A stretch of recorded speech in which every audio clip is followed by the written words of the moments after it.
Hello everybody, and thank you for joining me. This is Ciara from Ciara T Designs, and today I have this beautiful flowers slimline card to share with you. So let's jump right in. As always, I do like to cut down my cardstock first. I just find this the easiest way to know what I'm working with, and I'm going to create a slimline base for this. So I take a full sheet of cardstock, which is 8.5 by 11 inches, and I cut off 4 inches because that's the easiest way to do it in this smaller trimmer. And that leaves me with 8.5 by 7 inches, and then I score at the 3.5 inch mark. So my base after being cut and scored is 8.5 by 3.5 inches. Hopefully that kind of makes sense. If you ever have any questions about that, leave them in the comments. I can go over it a little bit more slowly. I have a blog too, if you want to check that out, but that is the measurements that I aim for. And then for the other 2 pieces of cardstock I cut, those are HammerMill. I cut them down just because I needed them to be smaller to go through my die cutting machine with the slim Lacy layers, which is what we're going to cut next. But I just cut them down from this full sheet of cardstock because I don't generally keep slimline stuff prepped. I pretty much always have A2 sized things prepped, but I don't always have slimline. So I do need to generally trim those down. And then here you can see that I'm running through the largest scalloped layer and the second largest stitched layer. There is one layer that's stitched that's bigger than the layer I'm using, but it is the full base of the card. So you would be covering up everything with that layer of your slimline card. And you're going to see here that I had a little bit of the die hanging off the edge, so it didn't cut all the way through. So I was really lucky. I was able to just line it back up, and you should tape it down. I didn't. I was lucky. It didn't do anything crazy, but you should probably tape it down so you don't have any worries with it sliding around and not cutting properly and messing up what you've already cut. But I was lucky and it cut perfectly fine, so I wasn't worried about it. Technically, you don't really use the magic mat for slimline things just because generally a little bit of it might hang off the edge. Like if I had cut the largest stitched layer, it wouldn't fit. So keep that in mind. But I've kind of just made it work for me anyway, so I'm not really worried about it. And then I brought in my memory Misti. This is the 12 by 12 Misti. My husband bought this for me for Christmas 3 years ago. I want to say 3 Christmases ago. Anyway, regardless, I like to bust it out when I do things on slimline cards that are going to hang off of the panel, and that's what I'm doing here. So I have the large floral from the Beautiful Flowers stamp set, which is a Simon Says stamp set. And I'm going to stamp that out. As you can see, this is the base of my card. I am heat setting this just because I didn't want it to smear, as I'm going to lay other layers on top so that I can stamp it again. But I chose to use the Memory Misti for this specifically because I knew that I needed it to hang off, and slimline doesn't fit well in the original Misti. It's just a touch too small if you're going to use the base of your card. So I chose to go this way. Not everybody owns this, obviously, but I have it, so I want to use it. And I'm hoping to use it for some different projects coming up this year. I'd like to work on some bigger stuff. I really, really, really want to do some journals. I'm really excited about that.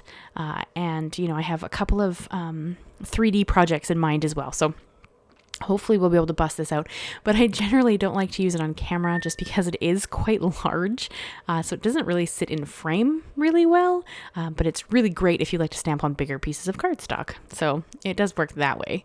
But so I actually might be slightly bigger than 12 by 12 because you can fit a 12 by 12 sheet in it, so I guess it's slightly bigger, but anyway, sorry. So I stamped the layer of that beautiful floral on the next layer that I want to have on my cardstock, which is the scalloped layer. And then I am going to clear emboss it. So I'm using Versafine Onyx black ink for this because I feel like it is one of the best black inks. It's very, very crisp, and I love that, especially in this stamp set. And I'm going to heat set this because I want to ink blend on it. Sorry, I'm going to emboss this because I want to add some heat. I'm sorry, I get distracted watching myself make stuff. I wanted to add some blending on top. So I heat set it so that I didn't have to worry about the black ink smearing. That was kind of my biggest focus. But you can see here that I'm lining up the layers where I want them to be on the base. And that's how I'm stamping it so that I can know that my image is going to go across both there's 3 panels here with no issue, and then I can easily reassemble it later once my set is kind of stamped properly. I don't know of an easier way to do this. If you know, let me know, because I think this is such a cool way to do this. But this was the easiest way I could think of to kind of create that multi-stamped layering without like struggling really hard to reline up the pieces of cardstock. So this is kind of just the way I thought it would work. I'm sure that there are other ways to do things. There always are, but this was the easiest way I found to do this. And I'm going to clear heat emboss this layer as well because I do want to ink blend on this panel. But I left the base white, which is why I did not emboss that one. So you get kind of a differentiation between the black stamping on the base and then the stamping on the 2 panels, because the 2 panels, of course, are shiny, because clear embossing powder is shiny. So you get kind of that really interesting textural difference when they're all together. It's hard to tell on video, though, sadly, but in person, you can easily tell. So that's kind of a cool, different texture there. And then for my ink blending, if you guys have been with me for a little while, you know that I love pink.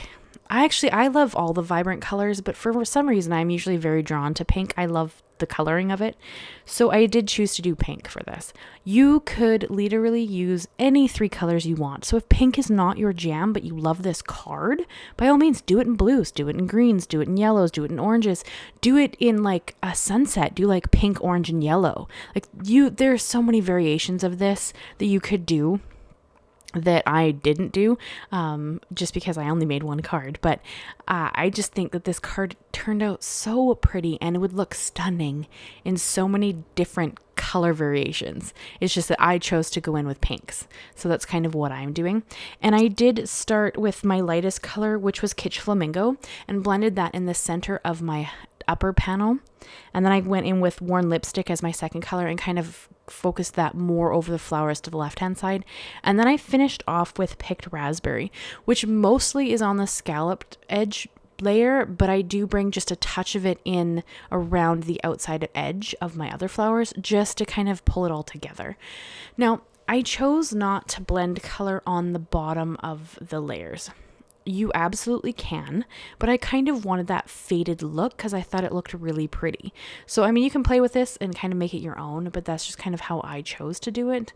And then here I'm just wiping off any of the ink that's sitting on top of the embossing because that makes the lines a lot more crisp again, and then you get that really pretty crisp look. And then I'm going to start adhering my layers. So the 2 colored layers, I'm going to adhere flat. I didn't add any dimension on these ones just because I thought that I would really like the image to look like it really went well together. So these 2 are going to just be adhered with white glue, no fancy anything. And it did take me a second to line it up, but honestly, it was pretty straightforward. Because you can see where the lines are. So it's mostly just kind of getting one corner correct. And then I lay the rest of the card down once I'm pretty sure that I have it straight. And then I push it down so that it can adhere properly. There's no right or wrong way to do this. But I did find there was a little bit of warping in my cardstock from the heat setting. So I am going to just place my base on top of it so that I don't have to worry about it gluing not straight or not flat. So that's kind of what I like to do. I like to do that or my Misti and set that on top just so I'm not worried about how it adheres. And then for this next layer, when I put this on the base, I am going to bring in the foam tape. I wanted a little bit of dimension, but I wanted it not to be between the 2 colored layers because that would create kind of an interesting gap. So your coloring wouldn't be together. But for this layer, because I kept the last bottom layer monochromatic, I chose to go in with some foam tape instead, creating just that slight dimension that just looks really pretty. So I did use my Big Mama foam tape, and my camera died right there, so you don't get to see me actually adhere it, but all you would have seen anyway was me like fiddling with trying to get it straight. So all I did was remove the backing and then actually get it to adhere where all of the leaves lined up and looked really pretty. And then for my sentiment, I chose to make this a birthday card because I thought that it would be fitting, and I do tend to send birthday cards and thank you cards the most. So I chose to use the Best Year Yet stamp set. That's also a Simon Says stamp set. And it just says birthday wishes because I thought that was really pretty. And then because I think that everything should have glitter, and florals especially, I did go in with my clear Spectrum Noir glitter pen and I just added that across all of the florals. This will also lighten your flowers a little bit because it is Distress is, like Oxide inks, any of the Distress line actually is water reactive. And so the little bit of shimmer that I'm adding is water-based, so it does actually lighten the flowers just a touch and even makes them stand against the background a little more because they're just a little bit lighter. You'll see that more once I've it's all dried and I go in to add the white pen and hold the card up. But I think that it looks really pretty and I love how it turned out. This has to be one of my favorite cards I've made in a little while. I mean, I don't know if I say that often, but I don't make slimline cards often anymore. I'm not sure why I went to A2 so vigorously, but I love slimline cards when I make them. And I just had a hankering to do something very spring feeling. It's -30 here this week, -30 Celsius, which is cold. I mean, anybody who lives in a, snowy place, you're probably used to the cold like I am. But so I just really was in the mood to do something very spring feeling. So this is just kind of what I came up with because I thought it would be a lot of really pretty and not really difficult to make. So if you wanted to mass produce this, you could in multiple different colors. Once your stamping is done, because that's kind of the most interesting part, just getting those florals lined up, I think that you could easily recreate this. So I mean, it would take a little bit of effort, but it is a card that you could recreate that's really pretty. So yeah, that's just kind of what I was thinking. And I did bring in my white gel pen here. I'm adding highlights to the flowers. They don't make sense in a like shadow and highlight way because I'm not adding any shadows. I'm only adding highlights.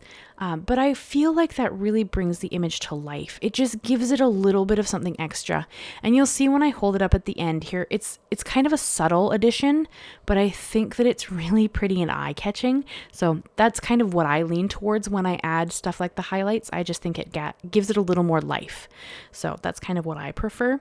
But you could leave this off and this card would still be stunning. I think that's something that I like to do, so I tend towards it. Adding shadows would be really pretty too, but that's not kind of what I was going for with this card. So I just added the white highlights and kind of almost called this card done until, I had to go in and add some bling because I can't not add bling.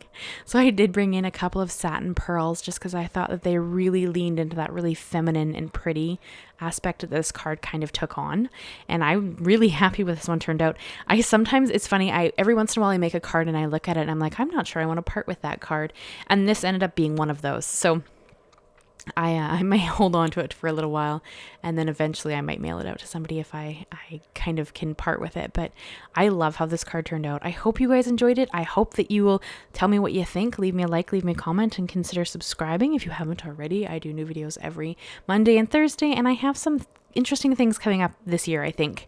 I'm pretty excited to sit down and share them with you when I kind of have a little more time to make that kind of video. But that is everything I have for you guys today. And if you have time and you wouldn't mind clicking on another video that YouTube is suggesting for you here after this little panned photo, that would be amazing.